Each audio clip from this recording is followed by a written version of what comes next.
وبه نستعين وهو خير ناصر ومعين وصلى الله على سيدنا مولانا بالقاسم محمد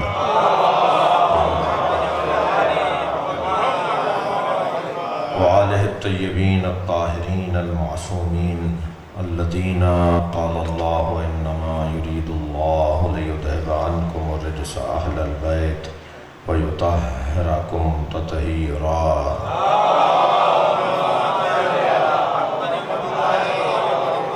ولعنة الله على أعدائهم أجمعين يوم عداوتهم إلى قيام يوم الدين. أما بعد، قال الحكيم في قرآن الكريم: بسم الله الرحمن الرحيم. ألف لام را تلك آيات الكتاب المبين إنا أنزلناه قرآنا عربيا لعلكم تعقلون. نحن نقص عليك أحسن القصص بما أوحينا إليك هذا القرآن وإن كنت من قبله لمن الغافلين. إذ قال يوسف لأبيه يا أبت إني رأيت 11 كوكبا والشمس والقمر رأيتهم لي ساجدين. قال يا بني لا تقصص رؤياك على إخوتك فيكيدوا لك كيدا إن الشيطان للإنسان عدو مبين. وكذلك يجتبيك ربك ويعلمك من تأويل الأحاديث ويتم نعمته عليك وعلى آل يعقوب كما أتمها على أبويك من قبل إبراهيم وإسحاق إن ربك عليم حكيم. لقد كان في يوسف وإخوته آيات للسائلين إذ قالوا ليوسف وأخوه أحب إلى أبينا منا ونحن عصبة إن أبانا لفي ضلال مبين. اقتلوا يوسف واطرحوه أرضا يخل لكم وجه أبيكم وتكونوا من بعده قوما صالحين. قال قائل منهم لا تقتلوا يوسف وألقوه في غيبات الجب يلتقطه بعض السيارة إن كنتم فاعلين. قالوا يا أبانا ما لك لا تأمنا على يوسف وإنا له لناصحون أرسله معنا غدا يرتع ويلعب وإنا له لحافظون. قال إني لا يحزنني أن تذهبوا به وأخاف أن يأكل الذئب وأنتم عنه غافلون. قالوا لئن أكله الذئب ونحن عصبة إنا إذا لخاسرون. فلما ذهبوا به واجمعوا أن يجعلوه في غيبات الجب وأوحينا إليه لتنبئنهم بأمرهم هذا وهم لا يشعرون. صلوات.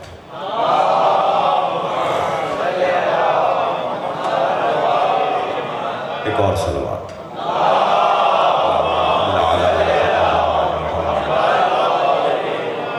اور بھی بلند صلوات.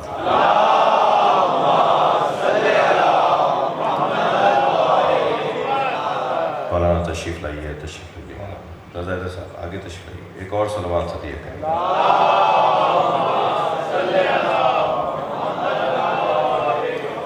میں ابھی آپ سے کہہ دوں پھر بعد میں کہنا پڑے گا تھوڑا تھوڑا سا، اور اگر آگے تشریف فرما ہو جائیں ایک صلوات پڑھتے ہوئے.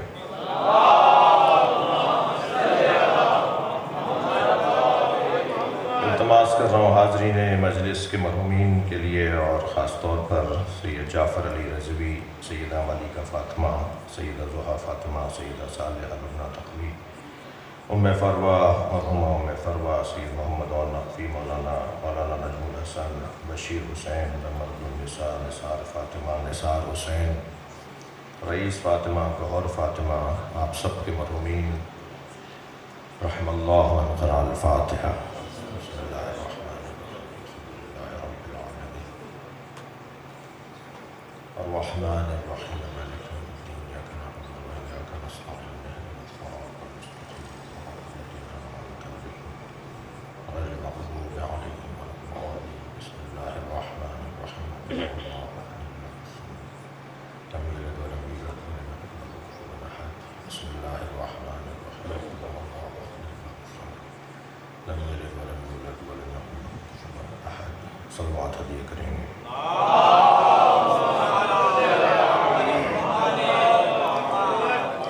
محترم سامعین، مستحضر ہے کہ سورہ مبارکہ یوسف کی تفسیر کا بیان ہے، اور ہم آج پہنچے ہیں 15ویں آیت پر. سال گزشتہ 11ویں آیت تک ہم رکے رہے، اور آج رکے پہنچے اور آج یہ چوتھی نشست ہے اور ہم نے چوتھی نشست میں آج یہ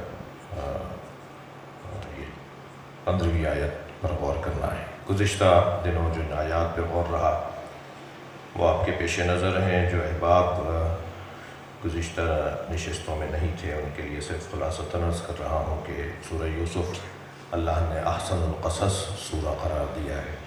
اس سورہ کے اندر اللہ نے سماجی، معاشرتی، اقتصادی، سماجی، سیاسی اور گھریلو اور معاشی مسائل کو بہت ہی رہنما اور اسوہ اور ہمارے لیے ہدایت کا انداز کے طور پر اور ہمارے لیے رہنما اصولوں کے طور پر نازل کیا ہے۔ یہ سورہ قرآن مجید کا مفصل سورہ ہے، 111 اس میں آیتیں ہیں اور یہ مکی سورہ ہے۔ اور اس سورہ کو نبی مکرم کہ علم غیب اور نبی مکرم کا اللہ کے ساتھ کتنا گہرا تعلق ہے اس کے اس بات کے طور پر بھی بیان کیا گیا ہے، کیونکہ نبی مکرم کی نبوت پر جن چیزوں کو دلیل قرار دیا گیا ان میں سے ایک چیز یہ تھی کہ انہوں نے آ کر پوچھا نبی سے کہ اگر آپ نبی ہیں تو بتائیں یوسف کے ساتھ کیا ہوا تھا۔ تو انہوں نے تو یہ سوچا تھا کہ نبی بتا دیں گے کہ جی ایک واقعہ گزرا تھا، یہ ہوا تھا، اس پہ بھی وہ قائل ہو جاتے، قانع ہو جاتے، مگر پروردگار عالم نے اپنے حبیب پر جو وحی نازل کی تو ایسی ایسی جزیات بیان کی ہیں کہ کنویں میں ایک طاق بھی بنی ہوئی تھی، یعنی اتنی ذیلی اور ضمنی اور جزوی باتیں بھی پروردگار عالم نے اس سورے میں نازل کی۔ اور پھر یہ ایک دلیل قائم ہوئی، ایک دلیل بنا یہ سورہ کہ نبی ہیں اور اللہ کی طرف سے آپ پر یہ ذمہ داری دی گئی ہے اور آپ کو اللہ نے منتخب کیا ہے۔ اس سورہ کے اندر آغاز تو یہاں سے ہو رہا ہے کہ یہ جو آیات ہیں یہ کھلی ہوئی آیات ہیں، بہت روشن پیغامات ہیں اور عربی میں ہم نے قرآن کو اس لیے نازل کیا تھا کہ تم زیادہ غور کر سکو، زیادہ غور کرنے کا تمہیں ماحول مل سکے، زیادہ بڑا میدان ہم تمہیں دے رہے ہیں سوچنے کا۔ مختصر اور محدود الفاظ میں ہم نے قرآن کو نازل نہیں کیا ہے، بلکہ ہم نے اس زبان میں قرآن کو نازل کیا ہے جس زبان میں وسعت زیادہ تھی، جس کا میدان فہم زیادہ تھا، جس کے پاس گنجائش بہت زیادہ تھی تمہیں زیادہ سے زیادہ باتیں سمجھانے کی۔ اس لیے ہم نے قرآن کو عربی کے اندر نازل کیا ہے۔ پھر کہا کہ یہ واقعہ جو قرآن میں اب ہم بیان کرنے جا رہے ہیں یہ قرآن کا بہترین واقعہ ہے جو اے حبیب ہم نے آپ کے اوپر نازل کر دیا ہے۔ پھر یہاں سے بات شروع ہو رہی ہے کہ حضرت یوسف نے اپنے بابا سے ایک دن کہا کہ بابا میں نے خواب دیکھا ہے کہ مجھے 11 ستارے اور ایک سورج اور ایک چاند سجدہ کر رہے ہیں۔ تو حضرت یعقوب نے فرمایا اے میرے لال اپنا یہ خواب اپنے بھائیوں کے سامنے بیان مت کرنا، اس لیے کہ تمہارے بھائی پھر تمہارے خلاف سازشیں کریں گے، اور شیطان تو ویسے انسان کا کھلا ہوا دشمن ہے۔ اور پھر یہاں سے بات آگے بڑھتی ہے اور پھر گفتگو یہاں تک پہنچی کہ یہ بھائی بار بار حضرت یعقوب سے آ کے کہتے تھے کہ یوسف کو ہمارے حوالے کر دیجئے، ہمارے ساتھ بھیجا بھی کیجئے، یوسف سے ہم بھی محبت کرتے ہیں، یوسف ہمارا بھی تو بھائی ہے، اس کے ساتھ ہم بھی رہنا چاہتے ہیں۔ مگر حضرت یعقوب حضرت یوسف کو بھائیوں کے حوالے نہیں کرتے تھے۔ انہوں نے 2 نعرے لگائے جو ہم کل اور اس سے گزشتہ مجلس میں بیان کر چکے ہیں۔ انہوں نے 2 باتیں، میں نعرہ اس لیے کہہ رہا ہوں کہ جہاں بہت سجا کر اور چیخ کر بات کی جائے اور صرف بات ہی کی جائے اور اس کے پیچھے کوئی دم و طاقت نہ ہو، وہ عزیزان گرامی شور تو ہو سکتا ہے مگر اس میں حقیقت نہیں ہوتی۔ تو انہوں نے دونوں بھائیوں ان سب نے 11 بھائیوں نے خاص طور پر اور عام طور پہ اگر میں اور احتیاط کروں تو 10 بھائیوں نے، کیونکہ قرآن بار بار بھائی کی بات اس لیے کر رہا ہے کہ غالب بھائی ایک بات کر رہے تھے، ورنہ ان میں ایک بھائی جو تھا بنیامین جو حضرت یوسف کا مادری بھائی بھی تھا، پدری بھائی تو یہ سارے تھے، مگر جن کی والدہ حضرت یوسف کے ساتھ ایک ہی تھیں وہ وہی ہیں جن کے لیے قرآن نے کہا کہ قال قائل منہم، جب ان سب نے کہا نا کہ اسے مار ڈالتے ہیں، اسے مار کر کہیں پھینک آتے ہیں، تو قال قائل جو قرآن نے سورہ مبارکہ یوسف کی 10ویں آیت میں بیان ہوا کہ ایک ان میں سے بولا کہ مارو نہیں، اسے کنویں میں پھینک دیتے ہیں۔ تو ایک کے کہنے سے خیال بدلا، ایک کے کہنے سے ان کا ارادہ بدلا، تو یہ خیال، یہ سوچ، یہ فکر، یہ کہنا کہ ایک کیا کر لے گا، ایک کیا کر سکتا ہے، ہم کیا کر لیں گے؟ نہیں بھائی، ایک اتنا بڑا کام کر لیتا ہے جو قرآن میں بیان ہو گیا ہے، تو ہمیشہ یہ کہہ کر اپنی ذمہ داریوں سے فرار نہیں ہو سکتا۔ صلوات ہدیہ کر دیں محمد والے۔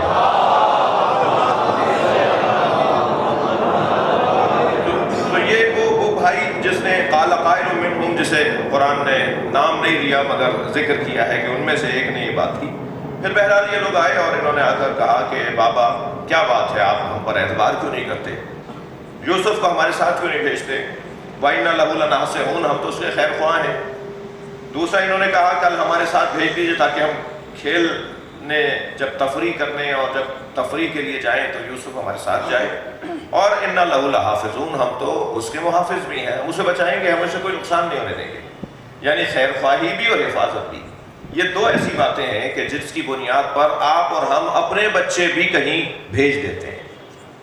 ایک خیر خواہی کی بنیاد پر ہم اپنے بچے کسی کے حوالے کرتے ہیں، اور ایک حفاظت کی بنیاد پر ہم کسی کے حوالے اپنے بچے کر دیتے ہیں، اور یہی دو باتیں ہوتی ہیں جو کوئی کسی کے بچے کو لے سکتا ہے۔ لیکن آج خیر خواہی اور نصیحت کی نعرے کی بنیاد پر، باتوں کی بنیاد پر، سجاوٹ کی بنیاد پر کیا ہو رہا ہے اسکولوں میں، کیا ہو رہا ہے کالجوں میں، کیا ہو رہا ہے یونیورسٹیز کے اندر۔ تو اگر ہمارے بچے وہاں خیر خواہی کی بنیاد پر جائیں کہ لوگ، وہ ادارہ ان کا خیر خواہ ہے، اور پھر ان کے ساتھ خیر خواہی نہ ہو، تو پھر کیا حل ہے؟ اس نظام کو نہیں توڑا جائے گا، خیر خواہی اور حفاظت ہی اصول رہیں گے، مگر وہ اصول ہم اپنے ہاتھ میں لے لیں تو ہمیں اطمینان رہے گا کہ ہم خود تو ان سے بڑھ کر ہم خود خیر خواہ ہیں، اور ان سے بڑھ کر ہم خود محافظ ہو سکتے ہیں۔ تو نظام تعلیم و تربیت اگر خود ہمارے اپنے ہاتھ میں آ جائے، جہاں تک ہم کر سکتے ہیں، ہم یہ تو نہیں کہہ رہے کہ اگر 20 کروڑ 22 کروڑ لوگ ہیں تو سب کی ذمہ داری ہم لے لیں، لیکن یہ سوچ کر کہ ہم سب نہیں کر سکتے تو کچھ بھی نہ کریں، یہ قاعدہ نہیں ہے۔ سب نہیں کر سکتے تو کچھ بھی نہ کریں۔ من لا یدرک کلہ لا یترک کلہ، اہل علم تشریح فرمائے ہیں اصول کا قاعدہ یہ ہے کہ اگر من لا یدرک کلہ، جو کل کے کل کو حاصل نہیں کر سکتا، وہ کل کے کل کو ترک بھی نہیں کرتا۔ بھئی صلوات پڑھیں ذرا نبی کا۔ تو جہاں تک ہم کر سکتے ہیں اور ہم کرنے کی صلاحیت رکھتے ہیں وہ ہمیں کرنا چاہیے، مگر انہی دونوں باتوں کی بنیاد پر حضرت یعقوب نے اپنا بچہ ان بھائیوں کے حوالے کر دیا۔ ایک وہ خیر خواہی کا اعلان کر رہے تھے، اور ایک اپنی کہ ہم حفاظت کریں گے اس کا اعلان کر رہے تھے، مگر پھر کیا ہوا؟ حضرت یعقوب نے ان کے حوالے اپنا بچہ کرتے ہوئے کیا کہا؟ فرمایا انی لا یحضننی، مجھے خوف ہے کہ ان تذهبوا بہ، تم اسے لے جاؤ، واخاف ان یاکل الذئب، اور مجھے خوف یہ ہے کہ اسے بھیڑیا کھا جائے۔ یہاں بھیڑیے سے مراد ہم نے کل بیان کیا، اس آیت پر ہم کل غور کر چکے ہیں کہ یہاں حضرت یعقوب جانتے تھے کہ معصوم کو درندہ نہیں کھا سکتا، اس کے باوجود بھی فرما رہے ہیں کہ مجھے خوف ہے کہ کہیں اس کو بھیڑیا نہ کھا جائے۔ تو حضرت یعقوب بھیڑیے کو بھیڑیا نہیں کہہ رہے، انسانوں کو بھیڑیا کہہ رہے تھے کہ تم بھیڑیے بن جاؤ اور انسان ہی نہ رہ پاؤ تو تم کھا جاؤ گے میرے بچے۔ مراد حضرت یعقوب کی یہ تھی، کیونکہ میں نے کل عرض کیا کہ سارے جنگل کے بھیڑیوں نے آ کر جب ان پہ الزام لگا تو انہوں نے کہا ہم نے نہیں کھایا، یا آپ کے بچے جھوٹ بول رہے ہیں، ہم نے نہیں کھایا آپ کے بچے کو۔ ہاں یہ معجزہ ہوا، یہ واقعہ گزرا، انہوں نے کہا نہیں ہم نے نہیں کھایا آپ کے بچے کو، یہ تو انہوں نے ہی ایک نقصان پہنچا، اور حضرت یعقوب کو پتا تھا کہ کیا ہوا ہے میرے بچے کے ساتھ۔ میں آج کی مجلس میں کچھ عرض کرتا ہوں۔ اور پھر ایسا ہی ہوا کہ دوسرے دن آ کے انہوں نے کہا قالوا لئن اکلہ الذئب، ان سب نے آ کے کہا بابا کیا کریں، اسے بھیڑیے نے کھا لیا، اسے بھیڑیے نے کھا لیا۔ تو اور پھر کہتے ہیں کہ ہم جبکہ اتنی بڑی تعداد میں تھے، ہم جوان بھی ہیں، ہم مرد بھی ہیں، اس کے باوجود کیا ہوا؟ انا اذن لخاسرون، ہمیں نقصان ہو گیا۔ یعنی آ کر آنسو بہانے لگے، آ کے کیا بولتے ہیں آپ لوگ اردو میں، مگرمچھ کے آنسو، جی وہ ایک مرتبہ دکھاوا کرنے لگے کہ ہمیں نقصان ہو گیا، ہمیں نقصان ہو گیا۔ یہ طریقہ کیوں احسن القصص قرار دیا ہے سورہ کو اللہ نے؟ یہ طریقہ ماضی بعید میں یہاں رہا، یعنی سورہ یوسف میں، ماضی ہمارے حساب سے ماضی قریب، ماضی ہمارے حساب سے ماضی بعید، لیکن اس کے حساب سے دیکھا جائے تو ماضی قریب میں مامون الرشید نے کیا کیا، ہارون الرشید نے کیا کیا، زہر دیتے تھے، خود جنازوں میں شریک ہو کے باقاعدہ روتے تھے، پرسے لیتے تھے بیٹھ کے، یعنی تعزیتیں قبول کرتے تھے، خود مارتے تھے، اور پھر اس کے بعد یہ واقعات تاریخ کے اندر بار بار دہرائے جاتے ہیں۔ میں ایک مجلس میں کہہ چکا ہوں کہ مادیت میں تبدیلی اور بہتری اور بدلاؤ آتا ہے، مگر انسان نہیں بدلتا۔ ہمارے کپڑے بدلے ہیں، ہمارے لباس، ہمارے کھانے، ہماری گاڑیاں، ہماری سواریاں، ہمارے مکانات، ہمارے رہن سہن بدلے ہیں، مگر ہم نہیں بدلے۔ یعنی آج بھی اگر ان اصولوں کے اوپر ہم غور کریں تو یہ ہزاروں سال پرانا واقعہ ہے، مگر لگتا ہے جیسے آج ہمارے لیے نازل ہوا ہے۔ اس کا مطلب یہ ہے کہ ہم نہیں بدلے، انسان نہیں بدلا۔ جو اصول زندگی ہیں، جو فطری مسائل ہیں، وہ تبدیل نہیں ہوتے۔ اور قرآن اس لیے پرانا نہیں ہوگا، قرآن تو 1400 سال پرانا کلام، اور یہ واقعہ تو اور 3000 سال پرانا ہے، یعنی 3000، 2500، 3000 سال پہلے کا واقعہ بھی آج ایسا لگ رہا ہے جیسے ہمارے لیے نازل ہوا ہے۔ تو کیوں پرانا نہیں ہو رہا یہ واقعہ؟ اس لیے کہ یہ جتنے بھی مسائل ہیں فطریات سے متعلق، فطرت نہیں بدلتی انسان کی۔ کل کا انسان بھی ظالم تھا، آج کا انسان بھی ظالم ہے۔ کل وہ ظلم کرنے کے لیے تیر مارتا تھا، آج ایٹم بم مارتا ہے، مارتا اور ظلم آج کا بھی انسان ویسے ہی کرتا۔ تو تیر بدلا ہے، ایٹم بم بدلا ہے، وسیلہ بدلا ہے، ذریعہ بدلا ہے، انسان نہیں بدلا۔ اور کل کا انسان بھی عادل تھا اور آج کا انسان بھی عادل ہے۔ کل اسے عدل کرنے کے لیے جو وسائل چاہیے تھے وہ اس زمانے کے حساب سے تھے، اور آج جو اسے وسائل چاہیے وہ آج کے حساب سے ہیں، مگر مزاج، طبیعت، فطرت، جبلت، اس میں کوئی تبدیلی نہیں آئی۔ ایک صلوات نبی کی ساتھ۔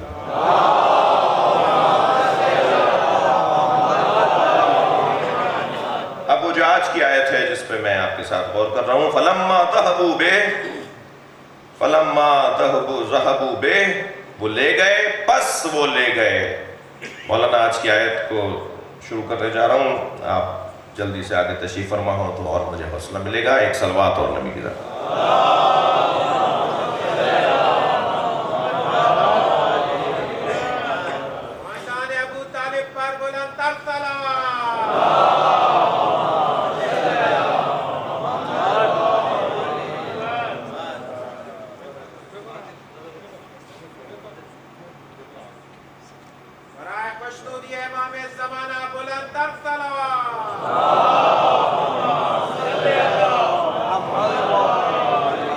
آیت کہہ رہی ہے سورہ مبارکہ یوسف، آیت نمبر 15، ارشاد ہو رہا ہے فَلَمَّا ذَهَبُوا بِهِ، پس جب وہ لے گئے، جب وہ لے گئے حضرت یوسف کو۔ کون؟ ذَهَبُوا جمع، سارے بھائی مل کر لے گئے۔ قرآن نے حضرت یوسف کے ساتھ جو ہوا نا، اسے صرف یہ کہہ کر روک دیا، لے گئے۔ جزیات قرآن نے بیان نہیں کی۔ فَلَمَّا ذَهَبُوا بِهِ، وہ لے گئے۔ اس لے گئے کے اندر جو مصیبت پوشیدہ ہے، اس لے گئے کے اندر جو مرثیہ پوشیدہ ہے، اس لے گئے کے اندر جو درد پوشیدہ ہے، وہ اسی وقت محسوس ہوگا جب اس کی پوری تفسیر پڑھی جائے گی۔ لے گئے، اب کوئی اس لے گئے جو قرآن نے کتنا سجا کر ایک حضرت یوسف کا مرثیہ لکھا ہے، فَلَمَّا ذَهَبُوا بِهِ، وہ لے گئے۔ ایسے لے گئے کہ 20 سال تک یعقوب روتے رہے، ایسا لے گئے کہ بچہ چیخیں لگاتا رہا، روتا رہا، آوازیں دیتا رہا، کوئی ہے جو میری مدد کرے۔ ایسا لے گئے کہ جب انہیں پھینکا جانے لگا تو وہ جانا نہیں چاہتے تھے کنویں میں، انہیں جب پھینک رہے تھے تو وہ اپنے آپ کو بچا رہے تھے، تو ایک یہاں سے تھپڑ مارتا تھا اور ایک وہاں سے لات مارتا تھا۔ یعنی ایک چھوٹا سا خوبصورت حسین بچہ جسے جوان لمبے چوڑے لوگ، اور وہ بھی بھائیوں کے عنوان کے ساتھ، وہ اتنا ظلم کر رہے تھے ان کے اوپر، اور پھر قمیض اتارنی ان کے، تو انہوں نے کہا میری قمیض نہیں اتارو، یہی میرے کفن بننے تھے۔ وہ ساری واقعات جو حضرت یوسف کے ساتھ جب ہو رہے تھے، جو کچھ منظر بن رہا تھا جب حضرت یعقوب کے بچے یوسف کے ساتھ یہ سارے بھائی کر رہے تھے، اسے قرآن نے صرف یہ کہہ کے روک دیا، فَلَمَّا ذَهَبُوا بِهِ، جب وہ لے گئے۔ یہ لے گئے کے اندر ایک خاص درد ہے۔ میں تفسیر پڑھ رہا تھا، بعض علماء نے اور عرفاء نے تو کہا ہے کہ یہ پورا مرثیہ ہے حضرت یوسف کا۔ انہوں نے کہا کہ تم میری قمیض نہیں اتارو، یہ میرا کفن بن جائے، اور میں اسی قمیض کے اندر ہی میرا دم نکلے، مجھے ایسا نہیں کرو۔ پھر کہنے لگے کہ تم مجھے پھینک، جب آخر جب بھائیوں نے پکڑ کے پھینکنا چاہا تو کہا مجھے بھوک لگ رہی ہے، مجھے کچھ کھانا کھلا دو۔ وہ سارا منظر قرآن کی تفسیر کے اندر بیان ہوا ہے جو قصص ائمہ نے بیان فرمایا، اور یہ وہی منظر ہے، یعنی وہی منظر تو یقیناً نہیں ہے، لاکھوں یوسف قربان امام حسین کے ایک یوسف علی اکبر، مگر یہ منظر کشی تکرار ہو رہی ہے کہ جب امام حسین کے ساتھ یہ سب کچھ ہوا تو آپ نے فرمایا شیعتی ما ان شربتم ماء عذب فاذکرونی، اے میرے شیعو جب تم ٹھنڈا پانی پیو تو مجھے یاد کرنا، اور سمعتم بغریب او شہید، اور جب تم کسی غریب کے بارے میں سنو کہ غربت میں اس کے ساتھ کیا ہو رہا ہے، اور شہید کے بارے میں سنو فندبونی، تو پھر کسی اور پہ مت رونا، مجھ پہ رونا، میرے اوپر گریہ کرنا۔ جب کسی شہید کا تذکرہ ہو تو رونا مجھ پہ، شہید تمہارا ہوگا، عزیز تمہارا ہوگا، سویم تمہارے عزیز کا ہوگا، مگر اس پہ نہیں رونا، مجھ پہ رونا۔ یہ دلیل ہے، یہ مولا کا فرمان۔ کیوں ہم اپنے عزیزوں کے جنازوں پر امام حسین کا نوحہ پڑھتے ہیں؟ کیوں ہم اپنے عزیزوں کے سویم چہلوں میں امام حسین کا مرثیہ پڑھتے ہیں؟ کیونکہ امام حسین نے فرمایا ہے کہ جب بھی کسی مظلوم اور غریب کا تذکرہ سنو، کسی شہید کا تذکرہ سنو، فندبونی، تو پھر مجھ پہ رونا۔ لہٰذا یہ اصول جو ہمارے بھائی ہماری باتوں کو سمجھ نہیں پا رہے کیونکہ ہم کاؤنسلنگ نہیں کر پا رہے، انہیں میں پیغام دے رہا ہوں کہ اگر ہم ہر مصیبت میں حسین کو یاد کرتے ہیں تو کیونکہ حسین مولا کہہ کے گئے کہ اپنی ہر مصیبت میں مجھے یاد کرنا، اپنی ہر پریشانی میں مجھے یاد کرنا۔ وہاں بھی حضرت یعقوب کا گریہ رونا، ان کا جو وہ آگے کی آیات میں بھی کچھ اس کا بیان ہے۔ مختصر یہ کہ حضرت یوسف نے فریادیں کی، مگر بہرحال فلما ذهبوا به، انہیں لے گئے، ایسے لے گئے کہ پھر پلٹ کے یوسف نہیں آئے، پھینک دیا۔ وَأَجْمَعُوا أَن يَجْعَلُوا فِي غَيْبَاتِ الْجُبِّ، اور سب نے مل کر، یہاں اجمعو کے دو معنی کیے ہیں مفسرین نے، ایک تو سب نے طے کر لیا کہ اسے پھینک دو کنویں میں، ایک یہ معنی کیے ہیں کہ سب نے مل کر پھینکا، کسی نے یہاں سے قمیص پکڑی، کسی نے یہاں سے گریبان پکڑا، کسی نے پائچہ پکڑا، کسی نے ہاتھ پکڑا، اور سب نے ان کو کنویں کے اندر پھینک دیا۔ اور حضرت یوسف کو کنویں میں پھینکنے کے منظر کو بیان کرنے اور پھر حضرت یوسف پر فرشتے کے اترنے کے درمیان اللہ نے کوئی بات نہیں کی، یعنی وہ جو سارا واقعہ جو سب کچھ گزرا وہ اللہ نے قرآن میں ذکر نہیں کیا، بس یہاں اتنا کہہ دیا کہ فلما ذهبوا به، وہ لے گئے، اور پھر کیا ہوا، ادھر انہوں نے پھینکا۔ آپ تھوڑا منظر اپنے ذہنوں میں لے کر آئیے کہ کیا گزر رہی ہوگی حضرت یوسف پر۔ جب اس کیفیت میں حضرت یوسف تھے تو فوراً آیت آگے بڑھی وَأَوْحَيْنَا إِلَيْهِ، اور ہم نے پھر اس پہ وحی کی۔ جب انسان مصیبتوں پر آمادہ ہو جائے کہ میں اسے قبول کر رہا ہوں، میں اس مصیبت کو، اس پریشانی کو قبول کر رہا ہوں، تو پھر غیب سے مدد آتی ہے، أَوْحَيْنَا إِلَيْهِ۔ شاید درک کرنے والا میرا بیان ہے کہ کسی طرح ہم درک کر پائیں بات کو۔ جب کوئی پریشانیوں پر، مصیبتوں پر آمادہ ہو جائے کہ میں اللہ کی خاطر اس مصیبت سے گزروں گا، تو پھر فوراً وَأَوْحَيْنَا إِلَيْهِ، فوراً اللہ کی مدد آتی ہے۔ وہ اللہ اس لیے مدد کرتا ہے، وہ اللہ اس لیے مدد کرتا ہے کہ وہ کام اللہ کی خاطر ہو رہا ہوتا ہے، وہ کام اللہ کی خاطر ہو رہا ہوتا ہے۔ یہاں صرف أَوْحَيْنَا إِلَيْهِ کہا ہے حضرت یوسف کے لیے اللہ نے۔ حضرت ابراہیم کے لیے کیا کہا ہے؟ حضرت ابراہیم کے لیے کہا اذ جاء ربہ بقلب سلیم، اس مصیبت میں حضرت ابراہیم قلب سلیم پر فائز تھے، دل بڑا مطمئن تھا، کوئی ٹینشن، کوئی اضطراب نہیں تھا حضرت ابراہیم۔ کب؟ جب آگ میں پھینکا جا رہا تھا، جب آگ میں حضرت ابراہیم کو پھینکا جا رہا تھا، کوئی ان کے اوپر کوئی تناؤ ان کے ذہن مبارک پہ نہیں تھا، مطمئن۔ وہ کیا رہا تھا؟ حضرت ابراہیم کو منجنیق میں رکھ کے آگ کی طرف پھینکا جا رہا تھا، اتنی آگ بھڑکتی ہوئی اور شعلہ ور تھی کہ یہ آگ جلانے والے بھی قریب جا کر نہیں پھینک سکتے تھے، لہٰذا ٹوکری میں رکھ کر، منجنیق میں رکھ کے جب آپ کو فضا میں چھوڑا گیا اس رسی میں باندھ کر آپ کی ٹوکری کو، آپ کی منجنیق کو، تو آپ جا رہے تھے آگ کی طرف، تیزی سے آگ کی طرف آپ کو فضا میں جاتے ہوئے جب فرشتوں نے دیکھا تو ایک کوہرام برپا ہوا فرشتوں۔ کون ہے؟ خلیل، خلیل جلایا جا رہا ہے۔ خلیل یعنی قطب عالم امکان، ابراہیم یعنی قطب عالم امکان، حجت خدا اپنی زمانے کی، جن کی وجہ سے زمین آسمان ٹھہرا ہوا ہے، زمین کھا نہیں رہی اپنے اہل کو، آسمان ٹوٹ کے گر نہیں رہا آسمان کے نیچے رہنے والوں پر، اور ابراہیم جس اس سے بڑا کوئی وجود ہی نہیں ہے بعد از خدا، اس وقت میں انہیں جلایا جا رہا ہے، اس تنہائی میں، اس غربت میں، اس اکیلے پن کی کیفیت کہ فرشتوں میں کوہرام بپا ہوا۔ اللہ سے التجا رکھی، اللہ تیرا خلیل جلایا جا رہا ہے۔ اللہ نے فرمایا جاؤ جا کر میرے خلیل سے پوچھو۔ اب ادھر حضرت ابراہیم، اب میں تصور آپ کا اپنے ساتھ رکھنا چاہتا ہوں کہ جب انہیں پھینکا گیا تھا تو چکر دیا گیا تھا نا، چکر دیا گیا تھا۔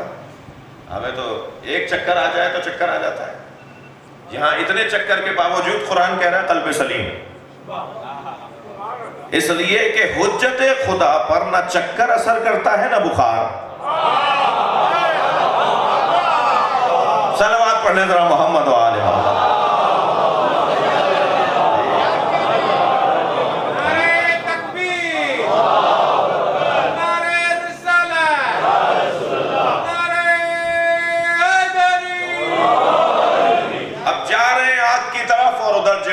آگے بڑھ کر کہتے ہیں حل لک حاجت یا ابراہیم، اے ابراہیم کوئی حاجت ہے؟ تو آپ دیکھیے ذرا اطمینان دیکھیے، دل کا سالم ہونا، قلب کا سالم ہونا، سالم بھی نہیں سلیم جی۔ فاعل اور فعیل میں فرق ہے، قاتل اور قتیل میں فرق ہے، ضارب اور ضریب میں فرق ہے، عالم اور علیم میں فرق ہے، شہید اور شاہد میں فرق ہے۔ یہاں سلیم کی کیفیت میں، قلب سلیم کی کیفیت میں حضرت ابراہیم ہے۔ جبریل نے کہا حل لک حاجت یا ابراہیم، اے ابراہیم کوئی حاجت ہے؟ حضرت ابراہیم نے فرمایا اما الیک فلا، ہاں ہے مگر تم سے نہیں ہے۔ کہنے لگے پھر کس سے؟ کہا اسی سے جس نے تمہیں آنے کی اجازت دی۔ کہا پھر بتاؤ میں جا کر اس تک پیغام پہنچاؤں۔ تو اب حضرت ابراہیم کا تاریخی جملہ ہے، حضرت ابراہیم فرماتے ہیں علمہ بحالی یغنی عن سوالی، وہ میرے حالات کو جانتا ہے، اب میری کوئی حاجت ہی باقی نہیں۔ کس درجے کا اطمینان ہے جو حضرت ابراہیم، البتہ یہاں اللہ نے قلب سلیم کہا ہے، قلب سلیم کہا ہے، نفس مطمئنہ نہیں کہا۔ قلب سلیم سے بڑا درجہ ہے نفس مطمئنہ کا، جسے حسین ابن علی کہا جائے۔ صلوات مولا کی ذات پر۔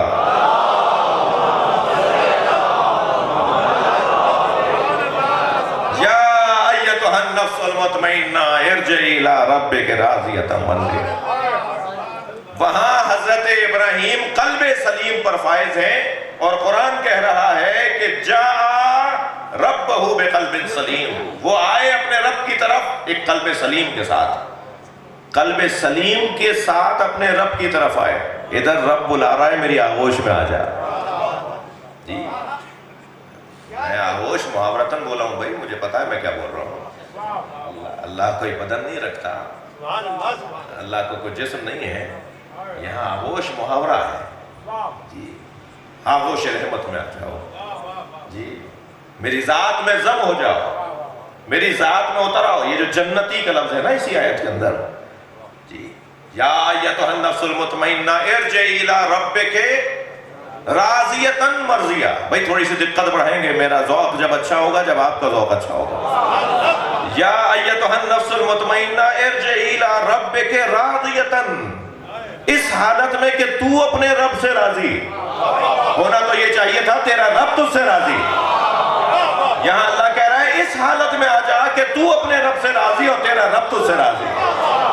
یہ امام حسین کے علاوہ کسی اور کے لیے، یہ امام حسین کے علاوہ کسی اور کے لیے ہے۔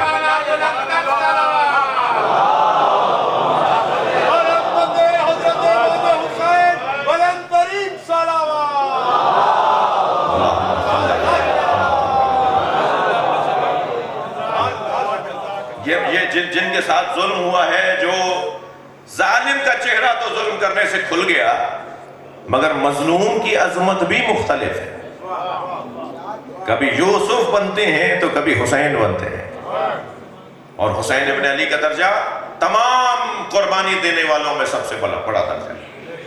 میں کہہ دوں گا تو کہیں گے شیعہ ہے اس لیے بول رہا ہے، اور یہ بھی میری اور آپ کی عزت ہے کہ ہم بھی بول رہے ہیں تو حسین کے لیے بول رہے ہیں.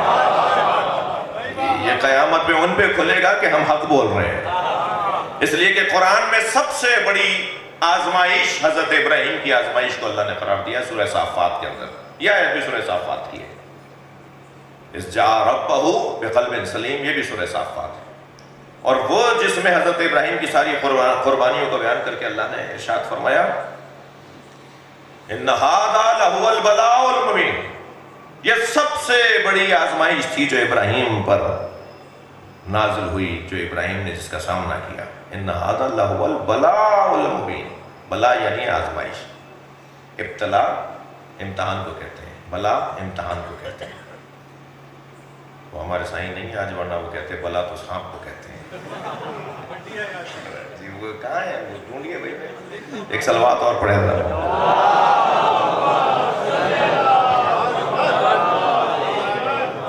تو بلا یعنی ابتلا یعنی آزمائش. ان ھذا لہو البلاء. اس سب سے بڑی آزمائش کو جو حضرت ابراہیم کے لیے اللہ نے، خود اللہ نے کہا ہے نا کہ سب سے بڑی آزمائش، پھر خود اللہ کہہ رہا ہے وَفَدَيْنَاهُ بِذِبْحٍ عَظِيمٍ. ہم نے اس بڑی قربانی کو، بڑی آزمائش کو ایک اور بڑی قربانی پر مؤخر کر دیا. یہ بلاء المبین ہے، وہ ذبح عظیم ہے. یہ کھلی آزمائش ہے، وہ بڑی قربانی ہے. حضرت ابراہیم کی اتنی بڑی قربانی کے بیٹے کے گلے پہ چھری رکھ دی. اسماعیل کا گلا کاٹ دیا، انہوں نے تو کام پورا کیا نا اپنا. حضرت ابراہیم نے کام اپنا مکمل کیا. کٹتا ہوا گلا محسوس کیا، نرخڑے کی آواز محسوس کی. جب وہ آواز آنا بند ہو گئی تب حضرت ابراہیم نے پٹی کھولی آنکھوں سے تو کیا دیکھا کہ دمبا ذبح ہے. حضرت اسماعیل برابر میں کھڑے تسبیح پڑھ رہے ہیں. تو پھر اللہ سے کہا یا اللہ میری قربانی قبول نہیں ہوئی. تو آواز آئی وَفَدَيْنَاهُ بِذِبْحٍ عَظِيمٍ. ہم نے اس قربانی کو ایک بڑی قربانی پر مؤخر کر دیا ہے. ذبح عظیم. کیا کریں، جنہیں علی اور حسین سمجھ میں نہ آئے تو وہ پھر دمبے اور بکرے ہی ڈھونڈتے ہیں. وہ کہہ رہے ہیں کہ صاحب وہ ذبح عظیم سے مراد وہ دمبا تھا جو جنت کا چارہ کھا کھا کے موٹا ہو گیا تھا، اس لیے اللہ نے عظیم بولا اسے. لکھا ہوا ہے بھائی تفسیروں میں. اگر میں یہ بیان نہیں کروں تو اصلاح کیسے ہوگی؟ اگر متوجہ نہیں کروں تو اصلاح کیسے ہوگی؟ کہنے لگے وہ جو دمبا کیونکہ جنت کا چارہ کھا کھا کے موٹا ہو گیا تھا تو وہ عظیم ہو گیا تھا، عظیم الجثہ ہو گیا تھا. تو اللہ نے کہا کہ ذبح عظیم یہ ہے، ہم نے اس کو چھوڑ کر اس کو لے لیا ہے. اللہ نے اس حضرت اسماعیل کو چھوڑ کر دمبے کو نہیں لیا ہے. اللہ نے حضرت اسماعیل ذبیح اللہ کے جگہ حسین شہید کربلا کو لیا ہے. جیسے علامہ اقبال کہتے ہیں اللہ اللہ بائے بسم اللہ پہ در، مانی ذبح عظیم آمد پہ سر. یہ جو بے کے نیچے کا نقطہ ہے یہ پدر ہے یعنی علی مولا، اور مانی ذبح عظیم آمد پہ سر، اور ذبح عظیم کے جو مانی ہے وہ پسر یعنی حسین ابن علی ہے. صلوات ہدیہ کریں محمد و آلہ.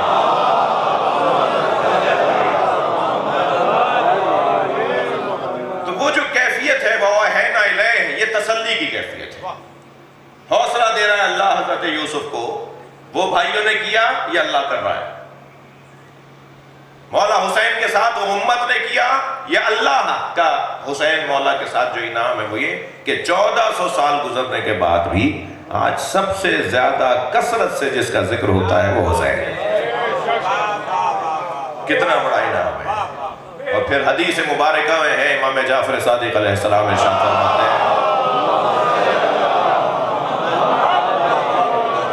کہ اللہ نے ہمارے جد حسین کی شہادت کے عوض کم سے کم 3 انعام حسین کو دیے. ہمارے جد حسین کو اللہ نے اتنی بڑی قربانی کے عوض کم سے کم انعام یہ دیا ہے کہ آپ کی نسل میں امامت کو قرار دے دیا. اب قیامت تک ہدایت میں نام حسین. اب سارے امام حسینی ہیں. نسل امام حسین سے امامت کا سلسلہ رہے گا. تسعۃ من ولد الحسین، 9 حسین کے بیٹے امام ہوں گے حسین کے بعد. اور دوسرا انعام یہ دیا کہ شفا رکھی ہے تربت حسین میں. جس خاک میں حسین کا خون گرا ہے وہ خاک نہیں، خاک بھی دیوے ہیں تو شفا دیوے ہیں.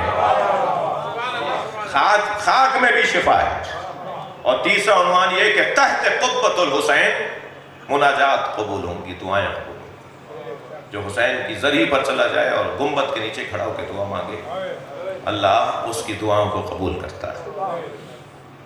یہ اور مجلس اعزا کو بھی آیت اللہ جعفر شوستی تو فرماتے ہیں یہ مجلس اعزا قبۃ الحسین ہے، جہاں تک فرش بچھا ہوا ہوتا ہے.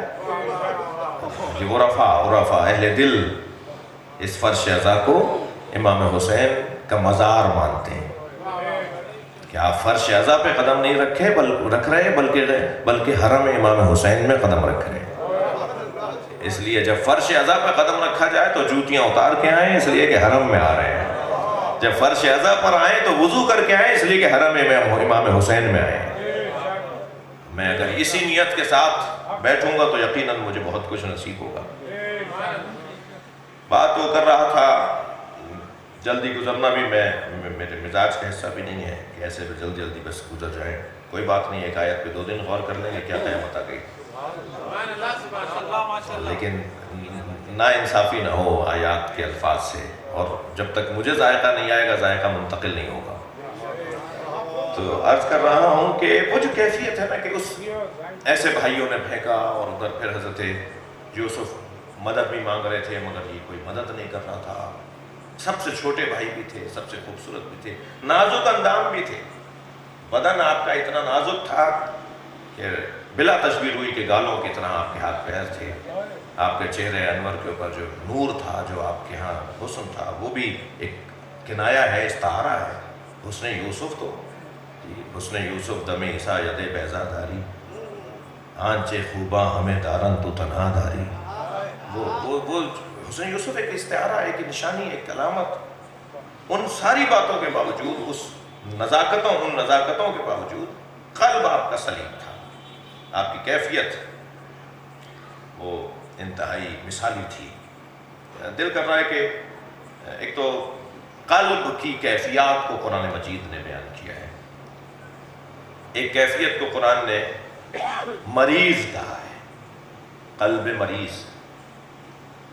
قلب کبھی مریض ہوتا ہے، ہو سکتا ہے کسی کا قلب مریض ہو، اور قلب اگر مریض ہے تو خود بخود ذہن مریض ہے، اور ذہن مریض ہے تو رویے مریض ہے، طریقے مریض ہیں، روش مریض ہے. فساد ہی فساد ہوگا اس بندے کے ذریعے سے جس کا قلب مریض ہے. ارشاد ہو رہا ہے فی قلوبہم مرض. یہ کون ہے جنہیں آپ کتنے ہی سمجھاتے رہیں، کتنے ہی بتاتے رہیں، ان کے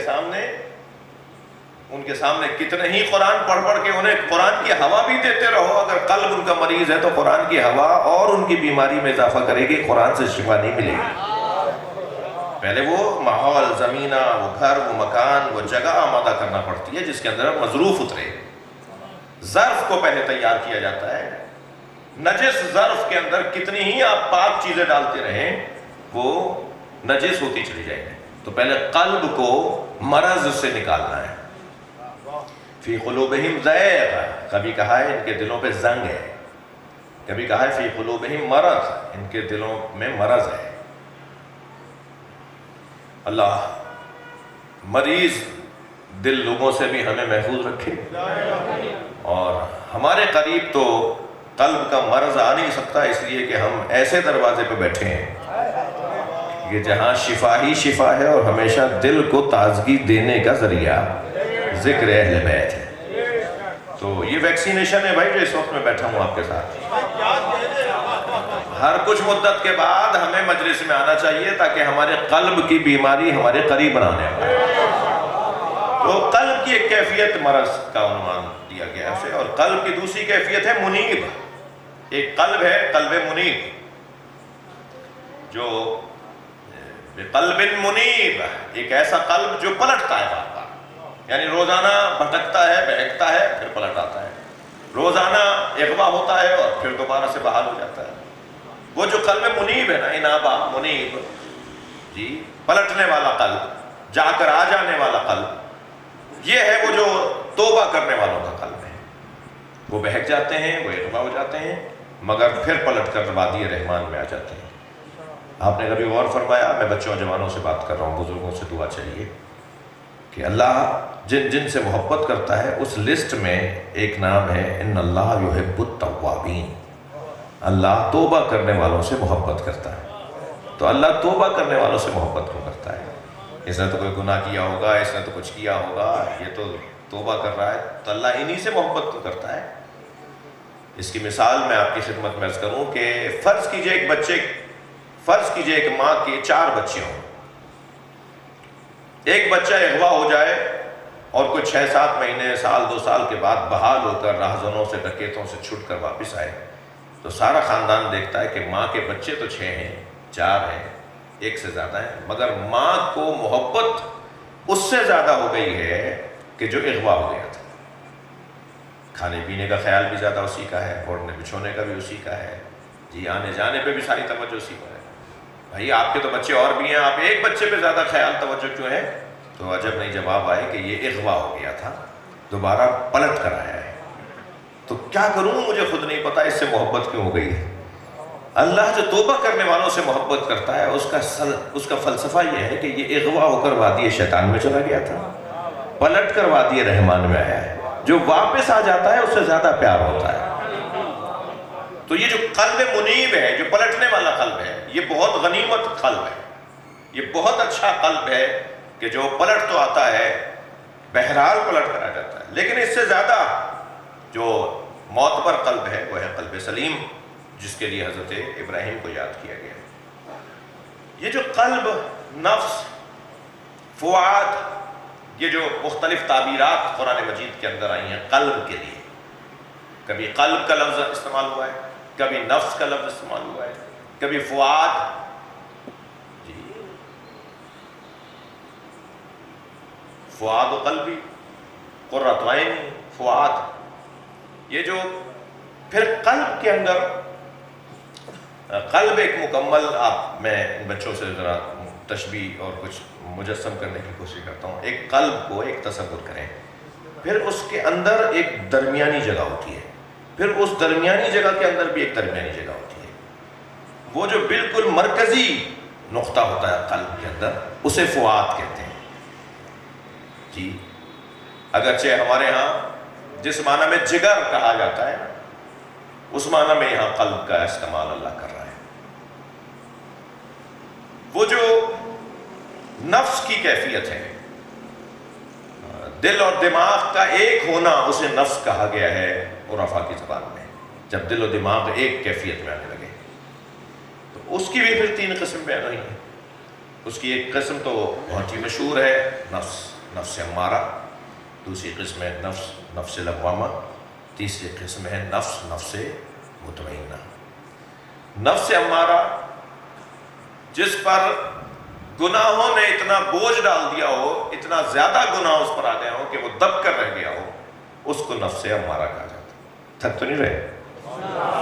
اور وہ جو نفس بار بار پلٹ کے نکل آتا ہے، گناہ تو اس کے اوپر بھی بوجھ تو بہت، اس کے اوپر بھی گناہوں کا بہت ہے، مگر پلٹ کے باہر آ جاتا ہے، نکل کے بھاگتا ہے گناہوں سے، بچ کے نکلتا ہے گناہوں سے، وہ نفس لوامہ ہے۔ لیکن جس کے قریب گناہوں کا گزر ہی نہ ہو، اسے نفس مطمئنہ کہا جاتا ہے۔ مجال ہے کہ گناہ اس کے قریب آ جائے۔ صلوات پڑھیں ذرا محمد و آلہ۔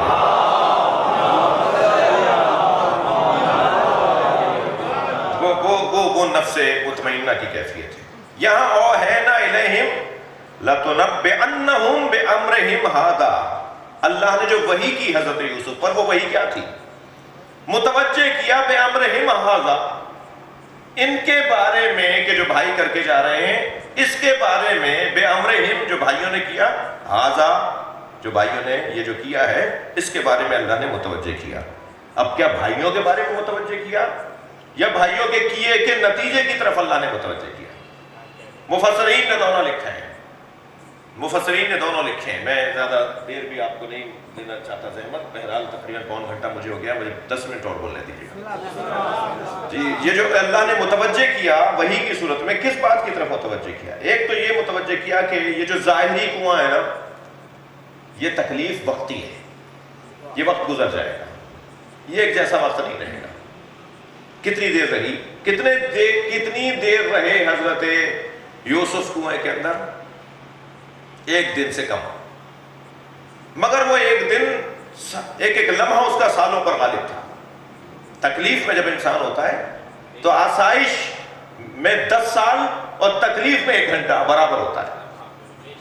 وہ 10 سال کی نعمتیں اور آسائشیں انسان کو یاد نہیں رہتی, مگر 1 گھنٹے کی تکلیف یاد رہتی ہے. یہ انسان کی فطرت ہے, اس کی نفسیات ہے. 1 دن سے کم حضرت یوسف کنویں کے اندر رہے. مگر آپ بتائیے, 1 دن سے کم مصیبت میں رہنے والا کتنے سالوں تک رہنمائی کرتا رہا, احترام پاتا رہا, عزت اٹھاتا رہا. تکلیف مختصر تھی مگر اس کا نتیجہ بڑا طویل تھا. وہ وقت گزر گیا, وہ وقت نہیں رہا, باقی نہیں رہا, چلا گیا وہ. مگر اس کے بعد جو آرام رہا, جو اس کے بعد آسائشیں رہیں, ٹھیک ہے, اس کے بعد بھی پریشانیاں رہیں. حضرت یوسف کو اسیر رہے, زندان میں رہے, دربار میں روحانی طور پر اور روحی طور پر اور ذہنی طور پر دباؤ میں رہے. مگر وہ تکلیف جو حضرت, اچھا پھر اس وقت عمر کم تھی, پھر بعد میں عمر بڑھتی چلی گئی, تجربہ بڑھتا چلا گیا. لیکن جو اس وقت میں کنویں میں پھینکا گیا, اس وقت حضرت یوسف کی کمسنی اور تکلیف کتنی دن کی تھی؟ 1 دن سے کم کی تکلیف تھی. محمود غزنوی کا ایک نوکر ایاز, جس کے لیے شاعر کہتا ہے کہ ایک ہی صف میں کھڑے ہو گئے محمود و ایاز, نہ کوئی بندہ رہا نہ کوئی بندہ نواز. یہ محمود غزنوی جو بادشاہ تھا, اس کا غلام تھا ایاز. شکل صورت کا بھی خوبصورت نہیں تھا, ولیے میں بھی بہرحال ایسا ہی تھا. بڑے بڑے صاحبزادگان کے ساتھ محمود غزنوی کرسی پر اسے بٹھاتے تھے. اور پھر جب اعتراض ہوا تو کہا گیا مجھے اس سے کہتے صاحب, نہ کوئی خاندانی حسب و نسب ہے, نہ کوئی اس کا شکل صورت اس کی اچھی ہے, نہ کوئی خاص مقام ہے اس کا, اس کے باوجود آپ اس کو بڑا احترام دیتے ہیں. تو انہوں نے کہا کہ میں نے اسے آزمایا ہے, یہ مجھ سے عشق کرتا ہے, یہ مجھ سے پیار کرتا ہے, یہ مجھ سے سچا ہے, مجھ سے مخلص ہے. بڑے حسین حسین سبق آموز واقعات ہیں ایاز کے محمود کے ساتھ. مثلا ایک دفعہ محمود غزنوی اونٹ پر بیٹھے اور ان کے ساتھ جواہرات اور قیمتی سونا اور موتی اور جواہرات کا ایک صندوق بھی ان کے ساتھ اونٹ پہ باندھا ہوا تھا. اونٹ گرا, محمود بھی نیچے گرا, صندوق چاہے بھی گر کے ٹوٹ گیا. وہ جو ٹوٹا تو پھیل گیا سارا, وہ سونا, وہ جواہرات, وہ زیورات, وہ سارے زمین پر پھیل گئے. اب جو محمود غزنوی کے ساتھ لوگ چلتے آ رہے تھے, پیدل پاؤں چلتے آ رہے تھے, پیدل چل رہے تھے اور ان کی سفاری جا رہی تھی, تو سب تو لگ گئے اسے بیننے میں. اور محمود غزنوی جب وہ گرا ہوا اونٹ اس سے اتر کے بچا کے جیسے اپنے محل کی طرف جانے لگا, تو سب اس کام میں لگے رہے. ایاز اس کے ساتھ ساتھ آ گیا. تو جب مڑ کے دیکھا کہ کوئی ساتھ آیا نہیں, سب لگے ہوئے اسے اٹھانے میں, اور یہ میرے ساتھ کھڑی ہوئے, تو کہہ رہے تم کیوں آ گئے؟ کہہ رہے مجھے ان سے کیا غرض, مجھے تو آپ سے پیار ہے. تو پھر دربار میں کہا دیکھو سب اس کام میں لگے ہوئے تھے, میں نے تو نہیں کہا تھا کہ وہ اٹھا کے لاؤ. اس نے ان کی طرف توجہ ہی نہیں کی, اس کی ساری توجہ میری طرف تھی. ایسے ہی کہا کہ صاحب کیوں آپ اتنا احترام دیتے؟ کہنا ذہین ہے, ہوشیار ہے. کہا جی کیا ہوشیاری ہے؟ کہا جی آج ہی آزما لیتا ہوں میں تم سب کو. سب سے کہا ایک جملہ مجھے بتاؤ جو غم میں بھی مجھے وہی جملہ کام آئے اور خوشیوں میں بھی وہی جملہ کام آئے. اب کوئی کچھ بولتا رہا, کوئی کچھ بولتا رہا. کہا ایاز اب تم بتاؤ. آخر میں ایاز سے پوچھا تم بتاؤ, تو ایاز نے کہا حضور یہ وقت بھی گزر جائے گا, یہ خوشی میں بھی کام آئے گا, مغرور مت ہو جانا, اور یہ غم میں بھی کام آئے گا, پریشان مت ہونا, اپنے عقیدوں سے ہاتھ نہ اٹھانا, یہ وقت بھی گزر جائے گا. صلوات پڑھ لیں محمد و آل محمد.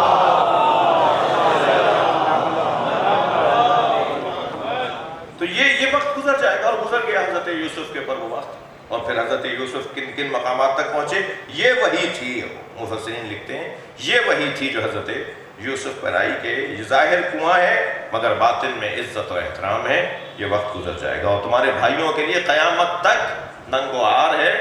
جنہوں نے ایسا کیا قیامت تک ان کے لیے لوگوں کے ذہن میں کوئی اچھا خیال نہیں آئے گا۔ آج بھی اگر کوئی محاورتاً اور کوئی گفتگو میں بات لائی جاتی ہے تو کہا جاتا ہے کہ یوسف کے بھائی، یوسف کے بھائی۔ جی ایک جگہ حضور ہم اپنے برادران کے ساتھ، برادران اہل سنت کے ساتھ ایک بڑے اجتماع میں تھے، تو ہم نے کہا جی ہمارے تو گھر کی بڑی بوڑھیوں نے ہمیں سکھایا کہ ہمارے بڑے بھائی اور چھوٹے بھائی، جی اذان ہوتی تھی 10 منٹ پہلے 8 منٹ پہلے تو کہتے تھے ہاں بڑے بھائیوں کی اذان آ رہی ہے، تو ہماری تو عورتیں ہماری اتحاد بین المسلمین کا پیغام دیتی تھی، ہمارے تو گھر کی بڑی بوڑھیوں نے ہمیں ان کو بڑا بھائی بولا ہے۔ تو یہ کہتے کہتے میں نے سجا کے میں نے کہا جی یہ اور بات ہے کہ بڑے بھائیوں نے ہی ہمیشہ کنویں میں پھینکا ہے،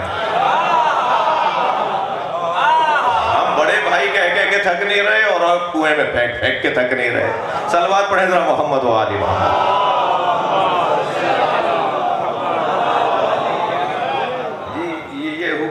اس سے کیا انکار۔ غرض مختصر بس میں بات کو مکمل کر رہا ہوں، کچھ گفتگو کل بھی ہوگی انشاءاللہ، اور کچھ سوالات رہ گئے، کچھ اس سے متعلق بحثیں ہیں، عنوانات ہیں، گوشے ہیں جو رہ گئے، جو انشاءاللہ کل بات ہوگی۔ اس آیت کے اختتام پہ اللہ کہہ رہا ہے وَهُمْ لَا يَشْعُرُونَ، یہ جو بھائی کر گئے نا یہ بے شعور تھے، یہ بے شعور تھے، ایسا کر گئے۔ شعر عربی میں بال کو کہتے ہیں، باریک ترین وجود ہوتا ہے انسان سے جڑا ہوا، اسے شعر بال کہتے ہیں۔ شعر کو بھی شعر اس لیے کہتے ہیں کہ وہ باریک بینی ہوتی ہے، شاعر کو بھی شاعر اس لیے کہتے ہیں کہ وہ باریک چیز نکال کے لاتا ہے، اور جو باریک بینی تک باریک بین نہ ہو، باریکی سنج نہ ہو، پھر اسے ہم لا یشعرون کہا جاتا ہے۔ صلوات پڑھیں ذرا محمد و آل محمد۔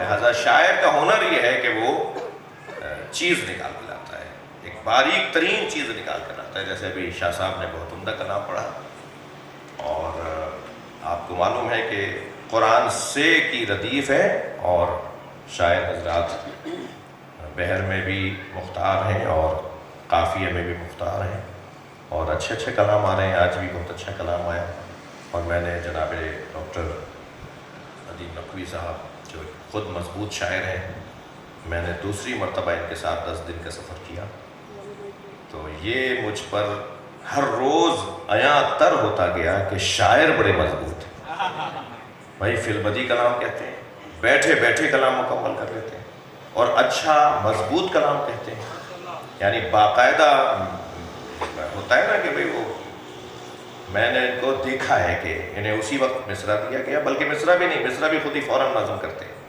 مصرع بھی نیا نظم خود کریں گے، کلام بھی بہت اچھا کہہ لیں گے، اور مزاحیہ کلام کہنے کے بھی ماہر ہیں، کبھی وہ بھی سنیے گا اس۔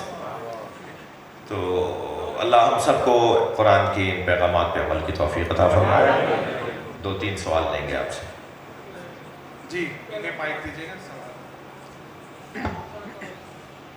ایک دفعہ درود پڑھ دیجیے گا باؤ صاحب، تعارف کرا دیجیے۔ السلام علیکم، میرا نام مہدی رضا ہے، اور میرا سوال ایکچولی پریکٹیکل رمضان سے ملتا جلتا ہے کہ میری سچویشن ایسی ہے، میری الحمدللہ وائف پریگننٹ ہے، اینڈ شی از 7 اور 8 منتھس کے بیچ میں ہے وہ، تو ابھی 10 رمضان 10 روزے شروع کے ایسے ہوں گے جو 7 منتھ کے اینڈ تک ہے، اور 11th 12th رمضان سے انشاءاللہ 8th منتھ شروع ہو جائے گا۔ تو مجھے کنفیوژن کافی ہو رہی تھی، سستانی.org میں نے پڑھا کافی جگہ، مجھے آنسر جو مل رہے تھے اس سے کنفیوژن بھی مل رہی تھی، تو آپ بتا دیجئے کہ قضا تو ڈیفینیٹلی رکھنی ہوگی انشاءاللہ ان کو، اور اس کے ساتھ فدیہ دینا ہوگا، کفارہ دینا ہوگا، یا کیا کرنا ہوگا؟ آپ کا سوال آدھے میں سے شروع ہوا ہے، شروع میں یہ پوچھا جائے گا آپ سے، آپ کو بتائیں گے آپ، یا میں پھر مجبوراً پوچھوں گا کہ ڈاکٹر نے کیا کہا ہے۔ اگر ڈاکٹر نے روزہ رکھنے سے روکا ہے تو پھر یہ گفتگو شروع ہوگی جو آپ کر رہے ہیں۔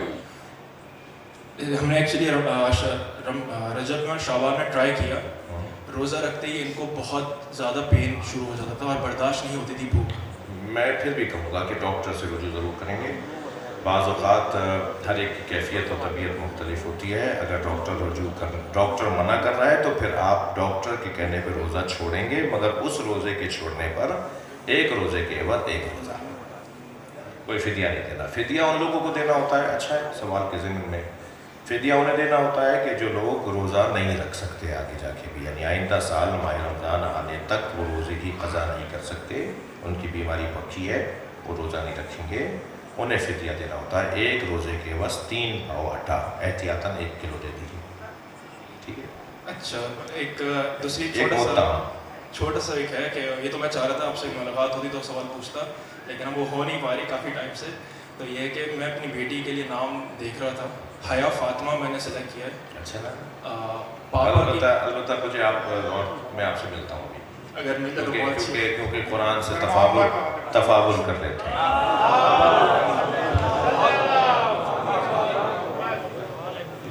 میرا نام علی جازم رضوی ہے. سب سے پہلے تو آپ کو تمام دیگر بھائیوں بڑوں کو السلام علیکم ورحمۃ اللہ. میرے 2 سوالات ہیں بنیادی طور پر مولانا صاحب. پہلا سوال میرا ٹیٹوز کے حوالے سے ہے. ہمارے یہاں جو ٹیٹوز کے حوالے سے فتویٰ ہے، اگر آپ اس کی کچھ اہم تفصیلات بیان کر لیں تو بہترین ہوگا، کیونکہ میں نے اکثر اوقات کچھ لوگوں کو سنا ہے بولتے ہوئے کہ ٹیٹوز پورے جسم کے کسی بھی حصے میں بنوائے جا سکتے ہیں، بس کسی معصوم کا نام نہ ہو. لیکن میں نے کچھ لوگوں کو یہ بھی کہتے ہوئے سنا ہے کہ ٹیٹوز جسم کے ان حصوں پہ نہیں بنوائے جا سکتے جہاں پہ وضو کا پانی جانا واجب ہے. اس کے علاوہ میرا دوسرا سوال ہے عرفی کے حوالے سے. ہمارے یہاں جو عرفی کا قانون اور کانسیپٹ ہے، اگر آپ اس کا ایک خلاصہ دے دیں تو انتہائی مفید ہوگا. مثلاً کہ جیسے میں کسی گاڑی کو چلا رہا ہوں کسی سڑک پہ جہاں پہ قانونی طور پہ اوسط پہ بتایا گیا ہے کہ گاڑی چلانے کی رفتار کی حد 40 کلومیٹر فی گھنٹہ ہے، لیکن عموماً آج کل ادھر گاڑی جیسے 55 کلومیٹر فی گھنٹے پہ چلتی ہیں. تو کیا عرفی کے حوالے سے میرے لیے بہتر یہ ہوگا کہ میں اصل قانون پر عمل کروں اور بہت زیادہ ہلکا چلوں، یا پھر نئی ان آفیشیل جو لمٹ اب ہو گئی ہے اس پہ چلوں؟ تو لہٰذا اگر آپ اس کا خلاصہ دے دیں تو بھی بہترین ہوگا. بہت شکریہ. ٹیٹو کے حوالے سے جو انہوں نے پوچھا ہے، انہوں نے خود ہی پوچھا بھی ہے، خود جواب بھی دے دیا ہے.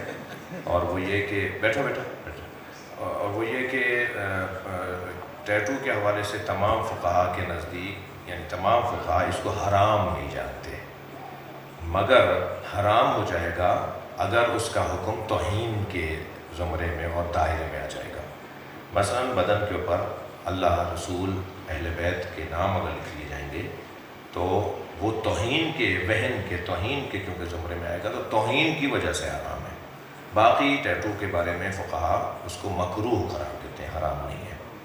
جہاں تک وضو اور اس کی بات ہے تو نہیں، وہ کیونکہ بدن کا حصہ ہو جاتا ہے، اور بدن کا حصہ جب ہو جائے گا تو وضو میں بھی مانع نہیں ہوگا، وضو اس کے اوپر ہو جائے گا.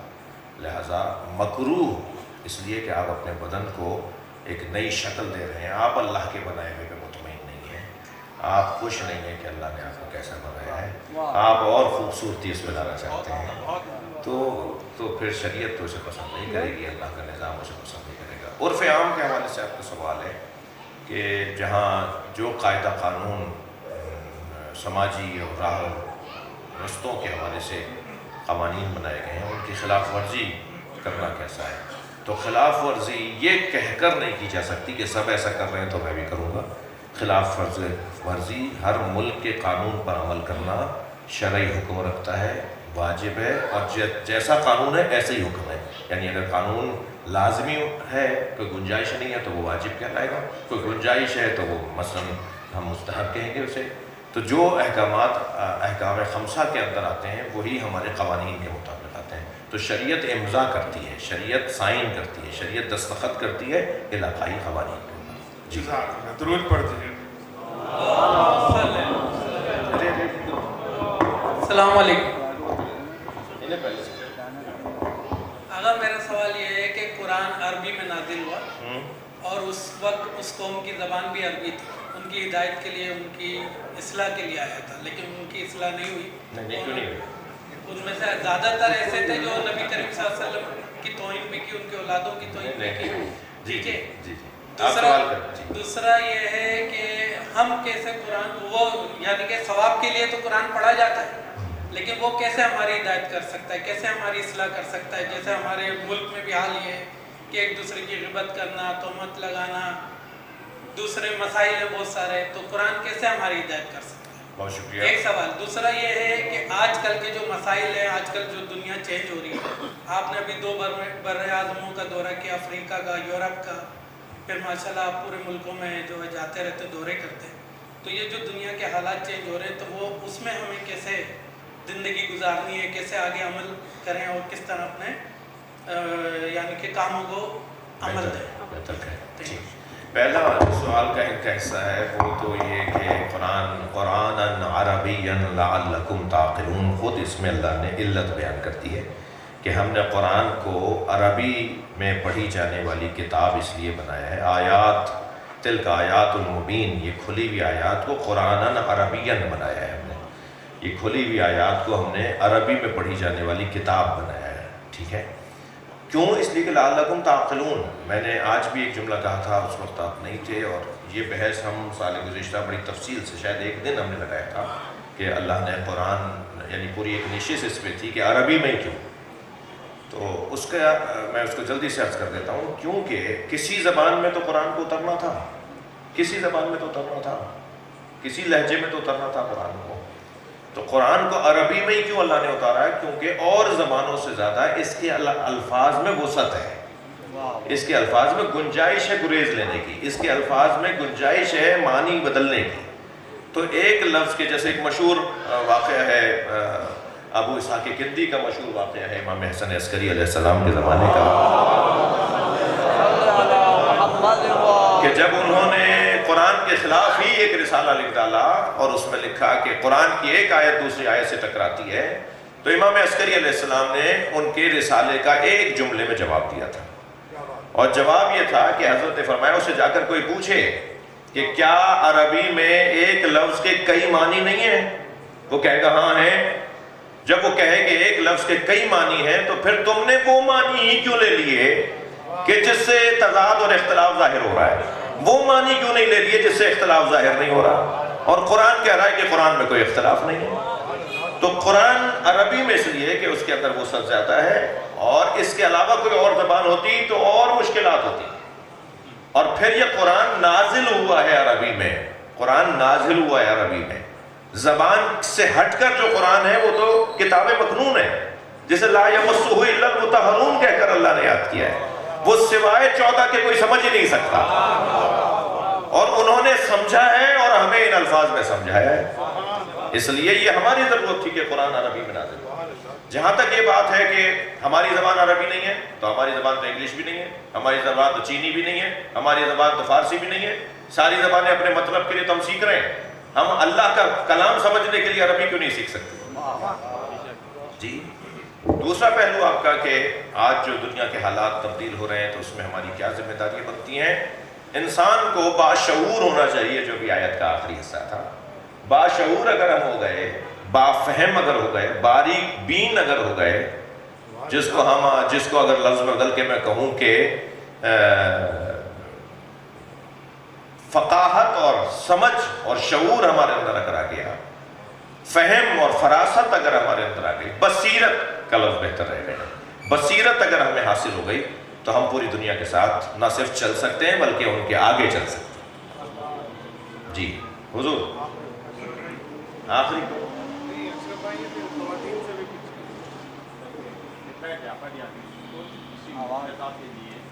حلالہ ہے یا نہیں، اگر ہے تو اس کی صورت کیا ہے؟ ایک سلوات عطیہ کریں.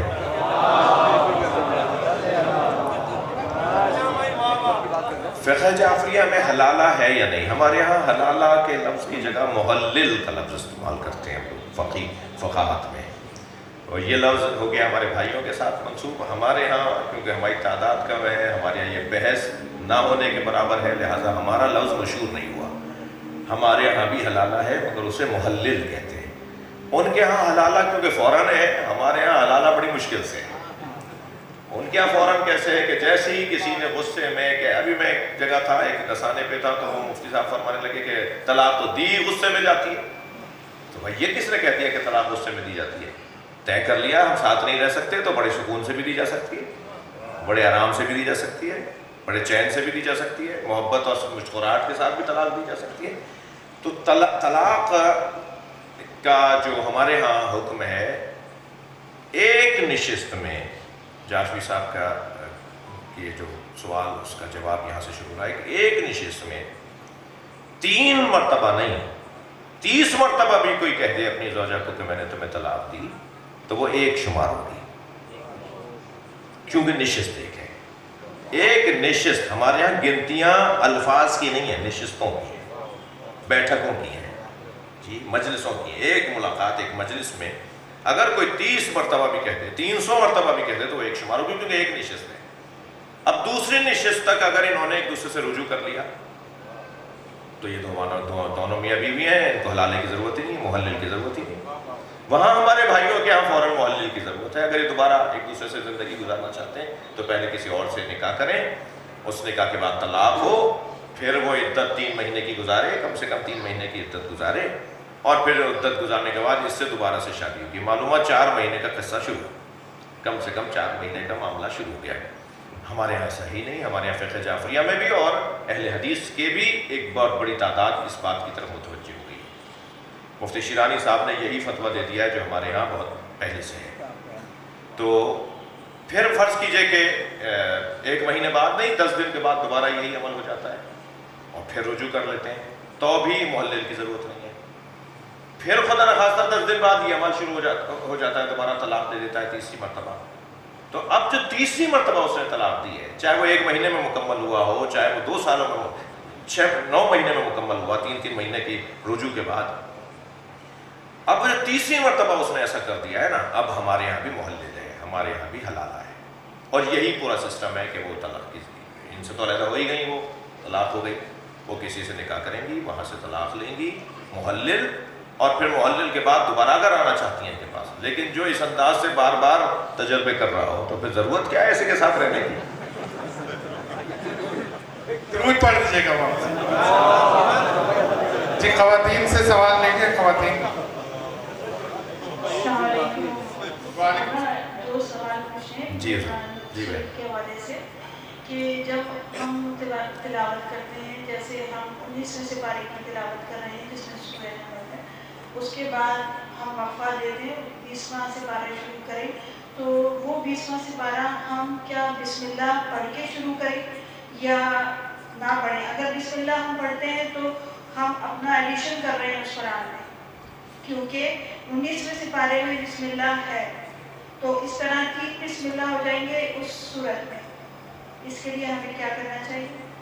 اور دوسرا سوال یہ ہے کہ آیت الکرسی جو ہے وہ بچپن سے خالدون تک یاد کرائی گئی، اور اب آیت الکرسی جو ہے وہ عظیم پر ختم کر دی گئی ہے، تو اس کے لیے کیا حکم ہے؟ بچپن پہ ہی رہیے آپ، یہ تو دوسرا سوال ہو گیا۔ تو جو آپ کو بچپن میں سکھایا گیا تھا وہی صحیح ہے، ہم فیہ خالدون۔ اچھا، پہلا سوال جو ہے، قاعدہ یہ ہے کہ جہاں ہم قرآن میں بسم اللہ نہیں ہے اور ہم کسی ایسی جگہ سے قرآن شروع کرنا چاہتے ہیں جہاں اس کے آغاز میں بسم اللہ لکھی بھی نہیں ہے، تو کیا ہم بسم اللہ پڑھ کر قرآن کو شروع کریں چاہے وہ بسم اللہ لکھی بھی نہ ہو؟ تو قاعدہ میری بہن اور سب بھائیوں کو عرض کر رہا ہوں، علماء تشریف فرمائیں، قاعدہ یہ ہے کہ وہ آیت جو آیت رحمت ہے اس میں بسم اللہ پڑھ کر سورہ اور قرآن شروع کیا جائے گا، اور اگر وہ آیت آ گئی ہے جہاں سے آپ پڑھنے شروع کر رہے ہیں کہ جہاں غضب کی آیت ہے تو وہاں بسم اللہ نہیں پڑھی جائے گی، چاہے وہ سورہ کا آغاز ہو یا سورہ کا آغاز نہ ہو، جیسے سورہ توبہ کے آغاز میں بسم اللہ نہیں ہے۔ ایسے ہی بیچ میں سے بھی اگر آپ قرآن پڑھنا چاہ رہے ہیں اور اس کے بسم اللہ پڑھ کے شروع کرنا چاہ رہے ہیں تو آیت اگر رحمت کی ہے تو بسم اللہ پڑھیں، آیت اگر غضب کی ہے تو بسم اللہ نہ پڑھیں، یہ قاعدہ ہے۔ سوال آپ کے سوال کے اندر یہ تھا کہ ہم اضافہ تو نہیں کر رہے بسم اللہ کا؟ نہیں، ہم تو قرآن نہ پڑھ رہے ہوں تب بھی بسم اللہ پڑھنی چاہیے، ہم کوئی اور کام کر رہے ہوں تب بھی بسم اللہ پڑھنی چاہیے۔ بسم اللہ تو اللہ کا ذکر ہے، اللہ کے نام سے ہر کام کا جب آغاز ہونا ہے تو آیت کا آغاز کیوں نہیں ہونا؟ جب ہر کام بسم اللہ سے شروع ہونا ہے تو پھر سورہ کو یا آیت کو یا قرآن کو کیوں بسم اللہ سے شروع نہیں کر سکتے؟ لہٰذا یہ تصور، یہ خیال، یہ گمان، یہ وہم کہ ہم ایک بسم اللہ کا اضافہ کر رہے ہیں اور ہم کوئی ایجاد کر رہے ہیں کام، ایسا نہیں ہے۔ جی جی درود پڑھ دیجیے گا بابا سے پہلے۔ جی ہلو، السلام کو میری آواز آ رہی ہے؟ جی اچھا جی خواتین سے لے لیتے ہیں ہیلو سر، جی جی السلام علیکم. میرا سوال یہ ہے کہ مجھے بی بی ام کلثوم کے شوہر کا نام معلوم کرنا ہے. بی بی ام کلثوم علیہ السلام صلوات.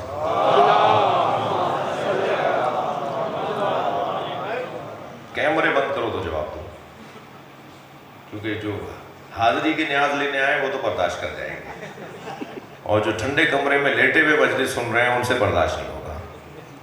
تو حضرت کر دیے بند، میں نے مذاق تھوڑی کیا تھا. حضرت بی بی ام کلثوم کے بارے میں علمی دنیا میں ایک بڑی بحث ہے کہ بی بی ام کلثوم جناب زینب کی ہی کنیت ہے. کتابیں ہیں ہمارے علماء نے لکھی ہیں، ہمارے علماء نے اس پہ بحث کی ہے کہ بی بی ام کلثوم ایک کردار ہے، کیونکہ جو روایت بی بی ام کلثوم سے مل رہی ہے، اب دلائل میں ایک دلیل ہے، وہی روایت جناب زینب سے مل رہی ہے. تو پھر ام کلثوم نام نہیں ہے، کنیت ہے. نام مثلا زینب ہے، نام مثلا فرض کیجئے فاطمہ ہے. تو یہ ایک بحث ہے، لہٰذا میں آپ کو بی بی ام کلثوم کے شوہر کا نام بتاؤں گا، عبداللہ بن جعفر. جزاک اللہ. علمی بحث ہے، اس میں کوئی ٹینشن لینے کی ضرورت بھی نہیں ہے، اس میں میرے خلاف میسج چلانے کی ضرورت بھی نہیں ہے. مولانا نے یہ کہہ دیا وہ کہہ دیا، ایک علمی بحث ہے، اس میں قیامت نہیں آ گئی کوئی. تحقیقی گفتگو ہے. ایک بات کر رہا ہوں میں، ایک سلوات پڑھ لیں ذرا محمد. یہ گزشتہ سے پیوستہ سوال ہے میرا، جی حضور. جو نکاح اور اس سے طلاق سے متعلق سوالات تھے، تو انہی میں سے ایک سوال ہے کہ کیا طلاق کے لیے گواہ ہونا ضروری؟ طلاق کے لیے گواہ، کیونکہ قرآن میں آیت ہے گواہ اور شاہدوں کے علاوہ طلاق نہیں ہو سکتی. نکاح کے لیے گواہ کی ضرورت نہیں. ہمارے ہاں نکاح کے لیے فقہ جعفریہ میں گواہوں کی ضرورت نہیں ہے. نکاح اللہ نے آسان رکھا ہے، طلاق کو مشکل بنایا ہے. مشکل اس لیے بنایا ہے تو پھر اس کے لیے گواہ رکھ دیے. گواہ لاؤ گے، اور گواہ بھی عادل گواہ ہونے چاہیے جن کے پیچھے نماز پڑھ سکتے ہیں. عادل گواہ کون ہوتا ہے؟ جو علنی گناہ نہ کرتا ہو. گناہ گار تو ہو سکتا ہے وہ، لیکن علنی نہیں کرتا. ایک علامت اس کی ہے. تو طلاق مشکل بنائی اللہ نے، اس کے لیے گواہوں کی ضرورت ہے. نکاح آسان بنایا، اس کے لیے گواہوں کی شریعت میں ضرورت نہیں ہے. علاقائی قوانین کے اوپر ابھی بات ہو چکی ہے. علاقائی قوانین کے اوپر عمل کرنا شریعت کا حصہ ہے. اللہم صلی علی محمد و آل محمد. یا اللہ ہمارے بولنے بیٹھنے کو عبادت شمار فرما، اپنا کرم نازل فرما. ماہ مبارک رمضان کی برکتیں ہمیں عطا فرما. قرآن سمجھنے والوں میں شمار فرما، قرآن عمل کرنے والوں میں ہمیں شمار فرما. مرحومین جن کے نام لیے ان کی مغفرت فرما. امام زمانہ کے ظہور میں تعجیل فرما. خیر و برکت کے لیے، مغفرت کے لیے ایک صلوات پڑھیں گے. اللہم صلی علی محمد و آل محمد. التماس ہے ایک صلوات زکیہ نیّر محترمہ مسرور بھائی، محترم مولانا سید مظہر عباس نقوی، جو بیمار آپ کے عزیز و اقارب میں، ان سب کی شفایابی کے لیے بلند تر صلوات. پھر آپ ایک سورہ فاتحہ کی تلاوت فرما لیجئے. مرحوم مغفور سید جعفر علی رضوی، سیدہ ملیکہ خاتون، سیدہ زہرا فاطمہ، سیدہ صالحہ لبنہ تقوی، مولانا سید محمد عون نقوی، سید نجم الاسلام، سید نجم الاسلام، سید نجم الحسن، سید بشیر حسین، سیدہ زمرد النساء، سیدہ ام فروہ، فاطمہ روشن علی، سید حسن عباس، نثار حسین، کنیز فاطمہ، گوہر فاطمہ، آپ سب کے مرحومین شہدائے ملت رحم اللہ عنہم پر الفاتحہ.